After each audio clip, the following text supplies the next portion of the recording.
The compensation report found San Diego police officers earn about 15% less than market average, making their pay rates near or at the bottom of 18 other police departments surveyed in California. San Diego Police Chief Shelley Zimmerman and Brian Marvel, president of San Diego's Police Association, are here to talk about the problem and its possible solution. Welcome back. Thanks for having us. Thank you. Now, Brian, give us an idea of the range of cities and actual departments or officer positions that were included in the survey. It was a pretty comprehensive survey. It ranges from the police recruit all the way up to police captains and all the ranks in between there.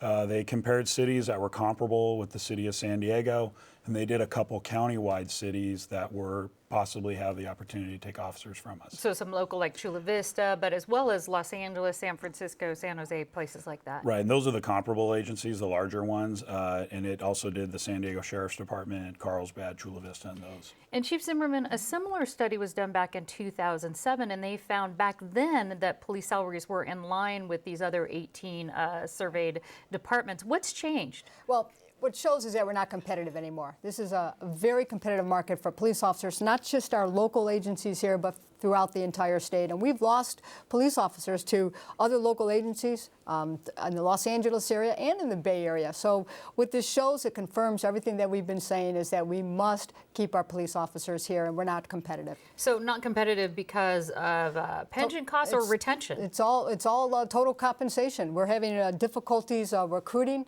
What this didn't show is the difficulties that we are having recruiting over the last, let's say, 2.5 years, is that we've lost about 100 recruits that we wanted to opt into our police department that had either started our process or had actually gotten a conditional job offer that went to other law enforcement agencies. So is that how pay, would you agree with that, how pay is actually influencing the recruitment and retention of police officers here? Absolutely, it's a total compensation, and to add to what Chief Zimmerman spelled out, now that we have the release here, it's probably even going to make our recruiting unit even more difficult because people are now going to be able to see how low on the totem pole we are. In just recently, I understand that I thought we got 160 officers last year. So are we getting enough officers in and just not keeping them? Well, that's the great point that you just made, is that last year we hired 160 police officers. We spent millions of dollars to do that. It costs about $191,000 in investment cost to bring somebody on for their first year of training.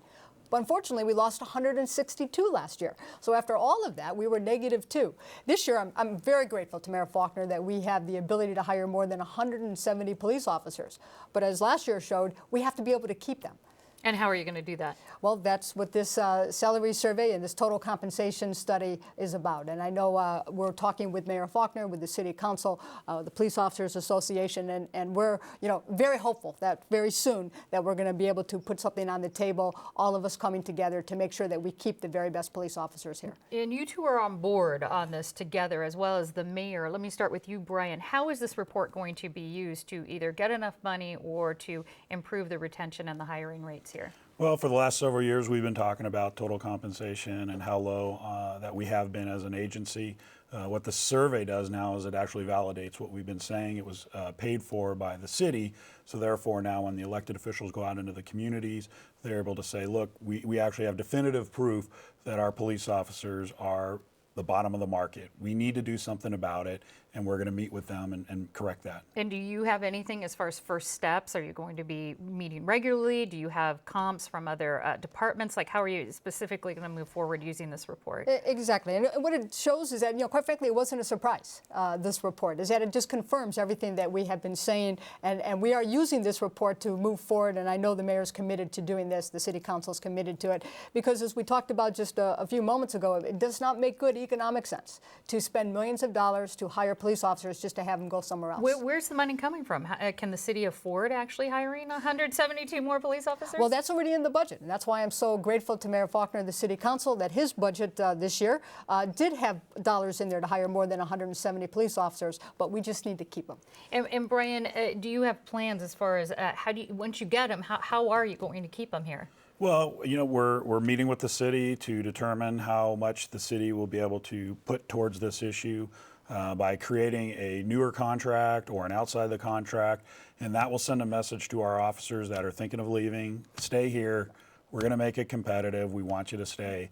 And then it'll also send a message to people that are interested in law enforcement to come to San Diego. All right, Police Association Chief, head of the Police Association, yes, Brian Marvel, and San Diego Police Chief Shelley Zimmerman. Thanks so much. Thanks for having us. Thank you. Thank you. Thanks.